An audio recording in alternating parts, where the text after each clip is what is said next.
Hi friends, have you ever failed in life? Yeah, just raise your hand. In fact, I have. Anyone who has never failed in the life, just raise your hand. Okay. With the show of hands, I can see most of you have failed. Yeah, isn't it?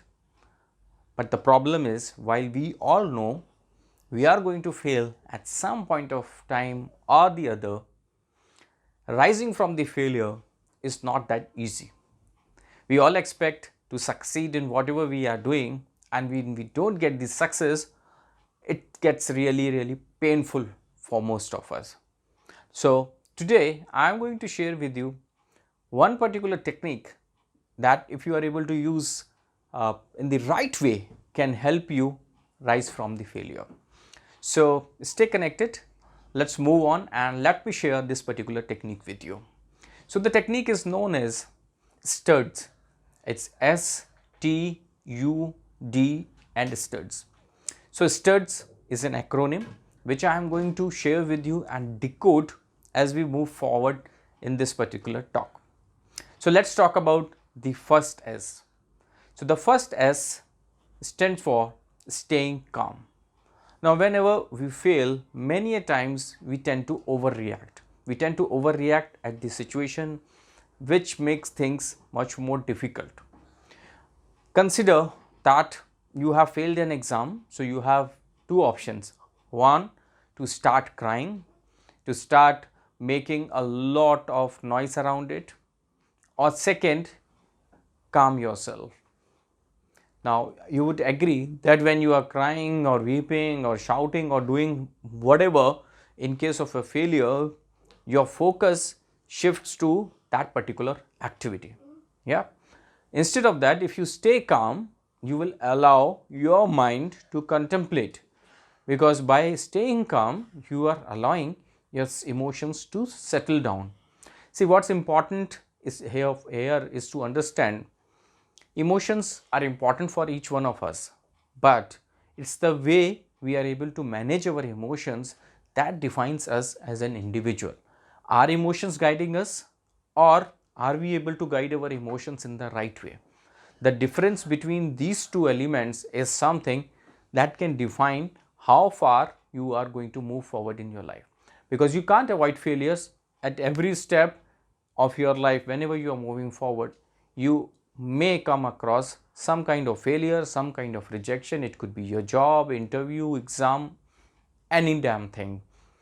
So staying calm is the first thing that needs to be done when you come across a failure or rejections. Step number 2, which is T. Now T over here stands for taking ownership. Now once you have failed into something, you have got some rejection, it's important to realize that you should take ownership. Many times I see people, instead of taking ownership, what they do? They just pass on the blame. The blame could be passed on to the people, the situation, to, if not anyone, then God. Let's blame God that the God is doing these things with us.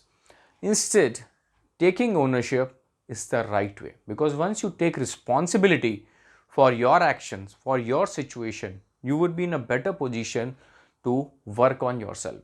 Otherwise, what you are going to expect others to do the work for you.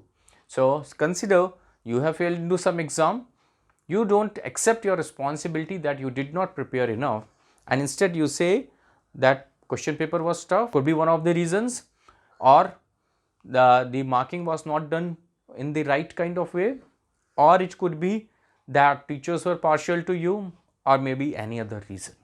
You can always say, yeah, why is God doing this to me? But that is not going to help. If you have to come out of your failure, if you have to come out of your rejection, you have to take ownership of your situation. You must take ownership of your action that put you into this particular state. So that's the step number 2. Now let's talk about the step number 3, which is U. Stands for understanding your why. Now what I mean over here by understanding your why, the work that you are doing, or the task or the project that you did where you failed, what was your reason for doing it? If your why was not strong, maybe you did not put that much effort that was required. If your why was not really clear, you were doing because somebody else expected you to do it, somebody else asked you to do it, then there are fair chances that your heart was not into it. So having a strong why, strong purpose, strong reason of doing anything is very, very critical and important. So now that you have got a failure, now that you have faced a rejection, what you need to define, why do you want to do this? If given a chance, you have to do it again. What are your reasons? Just list them down. List down your reasons of doing that thing where you had failed. The detailed your why, the better it is going to be to move forward. So that's the step number 3, which is understanding your why. Now let's move to step number 4, which is D. Now D stands for analyzing. You need to do some analysis. So D stands for do some analysis. Now that you have failed, you need to analyze what are the reasons that put you into this particular situation. And when I am saying reason, you need to look at the things objectively. By this time, I expect you to have overcome your emotions, not really guided and thinking in an emotional way, because if you do that, you may not be able to get the clear picture. So in this step, you need to decide what could be the possible reasons. And I'm sure once you sit down in a calm state, you start reflecting on the proceedings, you will be able to decide. Now, considering the example that we discussed earlier, say you have failed into some exam, you need to decide, well, what is that led to your failure. Whether the preparation was not right, you did not spend enough time, or you worked hard enough but you did not have access to the right kind of tools, you did not use the right kind of methodology, you did not use the right kind of techniques that could have saved some time for you. Were you not able to concentrate? What was going in your mind while you were giving that particular exam? While you were giving the mock test, how were your scores? Now when you are able to answer these some important questions related to the project and the task where you have failed, you will be able to get some perspective. And once you get the reason, that is where you need to do some analysis. Why is it important? For the simple reason, because once you do some analysis, that will help you in avoiding committing the same kind of mistakes as you move forward. Because if you don't do analysis, if you don't ponder over the reasons, then the chances of you committing the same mistake are high.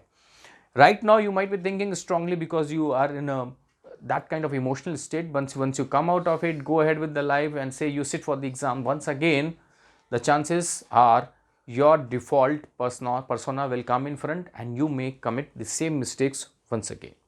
So that's the step number 4, which is do some analysis. And step number 4, which is again S, is scrutinize your plan. Now once you have done some analysis, you are expected to find in your plan that you had followed earlier. In case you have not followed any plan earlier, then you better make the action plan right now.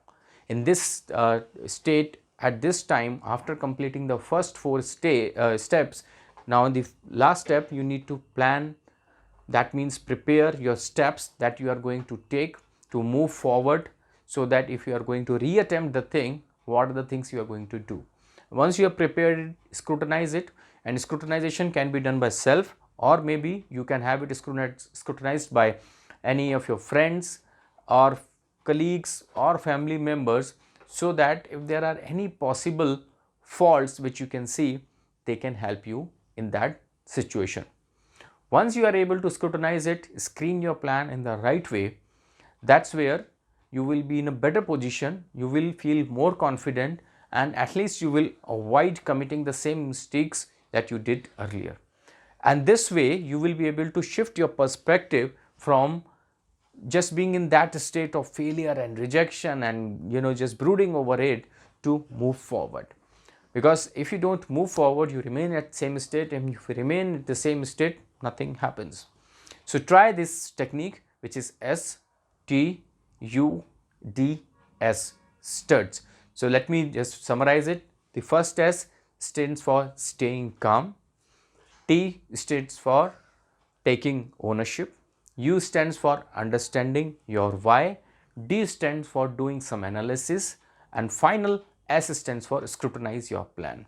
Follow these 5 steps, move forward, and I am sure you are going to get better results. Yeah, I would love to know what kind of results you got for yourself while doing this kind of an activity. Yeah, thank you.